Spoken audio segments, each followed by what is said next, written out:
নমস্কার, আমি আচার্য কেষ্ট শাস্ত্রী। আশা করি তারামায়ের কৃপায় সবাই ভালো ও সুস্থ আছেন। বড়দের আমার প্রণাম, ছোটদের ও সমবয়সীদের আমার শুভেচ্ছা। আগের পর্বে মাঙ্গলিক দোষ সম্পর্কে কিছু কথা আলোচনা করেছিলাম, পুরোটা আলোচনা করা হয়নি। আজকের পর্বে মাঙ্গলিক দোষ সম্পর্কে বাকি বিষয়গুলি আলোচনা করব, আপনারা শুনতে থাকুন। বৈরজনী কি, অর্থাৎ বৈরাজনীটা কি, সেই সম্পর্কে আমি কিছু আলোচনা করছি, আপনারা শুনতে থাকুন। নক্ষত্র অনুসারে পুষ্টিতে যোনি বিচার করা হয়।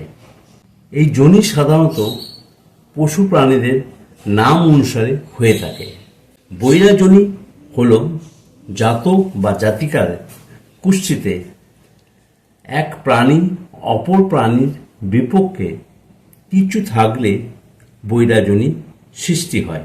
যেমন ধরুন, গরু, বাঘ, সাপ, নকুল, হাতি, সিংহ, ঘোড়া, মোষ, কুকুর, হরিণ, বাঁদর, ভেড়া, বিড়াল, ইঁদুর, এগুলি বৈরাজনী বলা হয়। এগুলির সম্বন্ধে সজাগ থাকতে হবে। এইগুলির সম্বন্ধে সজাগ থেকে বিবাহ দেওয়া উচিত। তাই অতি অবশ্যই বিবাহের পূর্বে জাতক বা জাতিকার কুষ্টি দেখে জটক বিচার করা উচিত। না হলে বিবাহিত জীবন অনেক অশান্তির সৃষ্টি হয়। এই বৈরাজনী ভক্ষণ করে, অর্থাৎ আয়ু নাশ করে। একে অপরের যদি এই বৈরাজনী সৃষ্টি হয় তাহলে আয়ু নাশ হয়।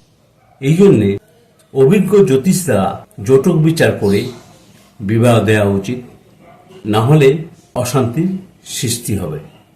সবাই ভালো সুস্থ থাকুন, তারা মায়ের কৃপায় এই কামনা করি।